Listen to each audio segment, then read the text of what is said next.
Hey guys, what's up? In this video, I'm gonna show you how to lock app in Infinix Hot 40 Pro.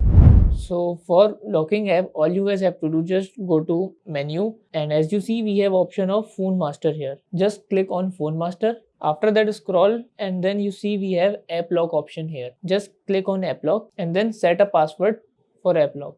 After that, click on next step and then again re-enter the password. Then click on OK. Just click skip. After that, select those apps which you want to lock. I am selecting gallery and Facebook. Okay. Now go back, time to check. So we have Facebook here, just open it. And then as you see, it requires a password. So if I enter the password, then I will go to Facebook. Now let me check the gallery. Again, enter the password to unlock app, and that's it. See, this is how we can set app lock in Infinix Hot 40 Pro device. So that's it about the video. If this video helped you guys, kindly like the video and follow us for more tips and tricks. See you guys in next video. Take care.